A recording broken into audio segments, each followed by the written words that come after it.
So, kamusta po mga ka-Streetwise? Ako po si Takeru Miyamoto at welcome po sa aking munting channel. So, mga kababayan, alam naman po natin na marami na po sa atin ang nawawalan na po ng pag-asa kung matutuloy pa ba itong impeachment trial ni Sara Duterte. Especially nga po na kinampihan pa talaga ng Supreme Court yung katarantaduhan ng ating boba at sinto-sintong vice presidente. Pero by the way, natindihan naman po natin yun, no? Pero wag po natin kakalimutan na may mga tao pa rin po talaga na nilalaban para po mapanagot yung pagnanakaw at katarantaduhan po ng mga Duterte. So, ang point natin dito, huwag po tayong bibitaw. Diba marami sila? May mga senador, at especially itong pinakamortal na kalaban ng mga Duterte, si Trillanes. So, meron silang Plan A, Plan B, at even Plan C. So, pag-usapan ngayon natin yan, no? So, ngayon ito, trending to kahapon actually. So, meron na pong resolution sa Senate na resolution para mag-proceed nga yung impeachment trial ni Sara Duterte kahit meron na pong Supreme Court ruling. O, sabi dito 4 senators signed resolution on how Senate should proceed after Supreme Court ruling on impeachment. Okay. So, bukod nga po sa mga senador natin, no, meron pa po tayong Kongreso, si Martin Romualdez. No? So maraming tao mga kababayan. Alam ko medyo maliit po yung chance kasi Supreme Court na nga po ito pero may pag-asa pa rin po ito. At kahit po na hindi po matuloy yung impeachment trial, ang importante dito mapanagot po si Sara. At meron din pong plano po yung mga tao po na to. So continue natin sabi pa dito para mas maganda yung talakayan natin. Okay. Senate Deputy Minority Leader Risa Ontiveros said Thursday a draft resolution is being circulated containing former justices' advice on how the Senate should proceed following the Supreme Court decision declaring the articles of impeachment against Vice President Boba Baliw Fiona Sara Duterte as unconstitutional. Okay. Ontiveros said that a total of 4 senators, including her, have signed the resolution as Monday. So meron ng 4, no? She's hopeful that more than senators will be signing on the document. So ngayon itong 4 po na senador po na to, ito nga po si Risa, si Tito Soto, sino pa ba? Si Bam Aquino at si Kiko. So 4. Yan. Kaya ako dyan, hindi po ako nagsisisi kasi may mga ugok-ugok dyan sa kayo, nagsisi ka na ba? Binoto mo si Bam? Hindi Diyos ko. Kita nyo, si Bam, actually maganda pag-usapan si Bam kasi mukhang nabudol niya si Bongo. Pag-usapan natin yan, di ba? Kasi ngayon si Bam po, ang isa po sa mga nagpupursige na mag-proceed nga po itong impeachment trial. Okay. So ngayon mga streetwise na continue natin, no? So meron tayong copy ng resolution dito. Ayan. Ito, yan. So ang alam ko na i-file na ata ito Philippine Senate Resolution 84 ata. Ito, 54. Nakalimutan ko na. Pero pag-usapan muna natin ito. No? Sabi dito, resolution expressing the sense of the Senate regarding the application of fairness, principle, and doctrine of operative facts and judicial proceedings concerning impeachment complaints. So, meron silang ginagamit dito na quote from Supreme Court Associate Justice Ascuna. No? So, meron siyang 97 pages. So, kwento ko na lang kung ano yung nakalagay dito, no? Kasi, ang pinaka narrative nga po ni Ascuna dito, bakit ang gusto ng Supreme Court, ma-execute kaagad yung isang batas na ginawa nila agad-agad. No? Parang ito yung example dito, mga kababayan, di ba? Ang dami pong ginawa po ni Leonen na restriction, di ba, para po matuloy po yung impeachment trial ni Sara. Pero ang point natin dito, wala naman pong ganun dati. So napaka-unfair po ito sa mga congressman natin. Nagagawa ka ng bagong batas tapos ang gusto mo, masunod ka agad. Hindi po ganun po ang... actually, sobrang basic nun. Hindi po ganun po ang hustisya. No? For example, ganito, no? Gumawa ka na ng heinous crime ngayon. Wala pang death penalty. So, dumaan yung kaso. So, habang mayroong kaso, inaabot ng taon yan, di ba? So, habang kinakasuhan ka, biglang nagkaroon ng death penalty. So, ang point din, hindi ka pwedeng mabitay kasi nung ginawa mo yung krimen, wala pang death penalty. So, makukulong ka lang dapat ng habang buhay. Ganun dapat. Pero ang gusto nga po nito ni Justice Leonen, no, na bugok-bugok din, na ito ang gusto ko, sundin nyo to kaagad. Katulad naman siya pinagbasihan na nangyari po nung nakaraan. You get my point mga streetwise? Actually, nakalagay yan dito eh. Nasa mismong resolution nga po ni Risa. Okay.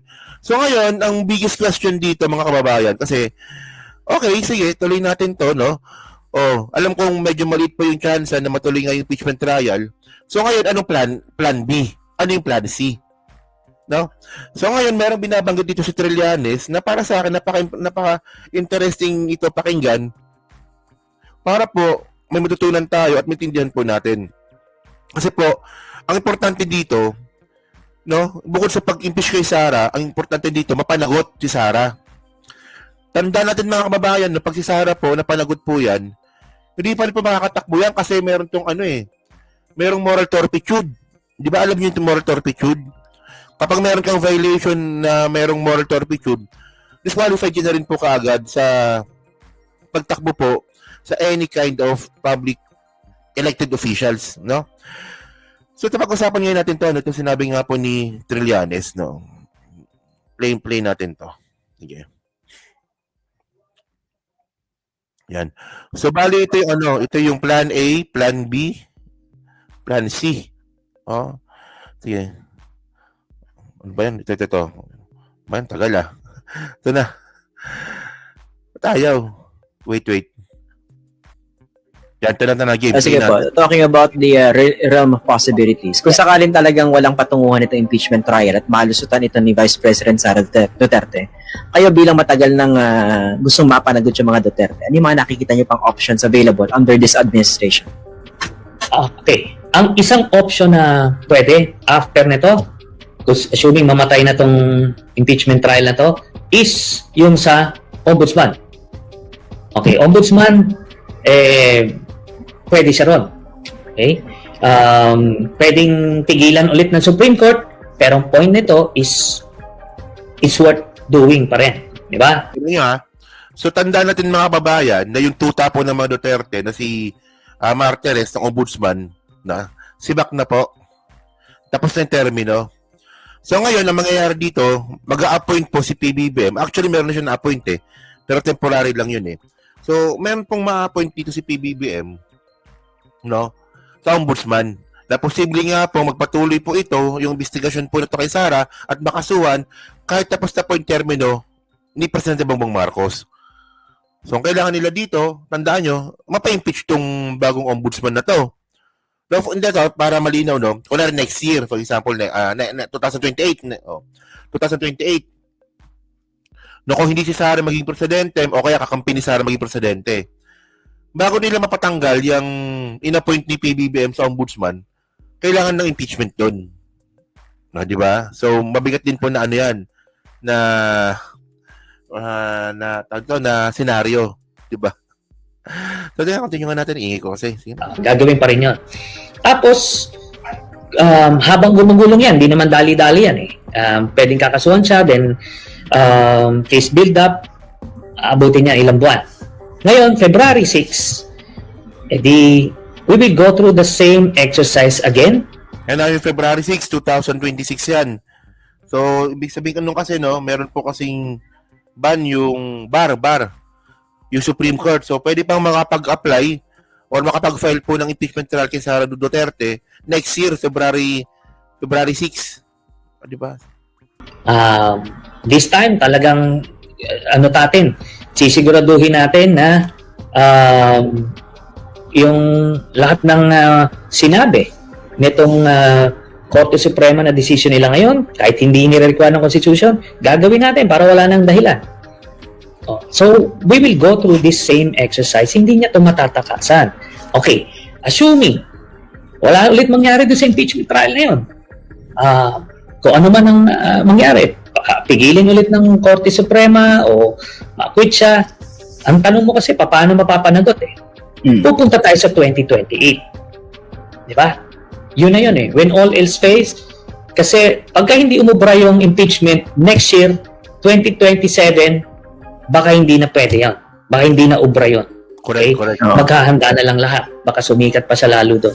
Sabihin, pinipersecute. Anyway, 2028 na ngayon yung importante.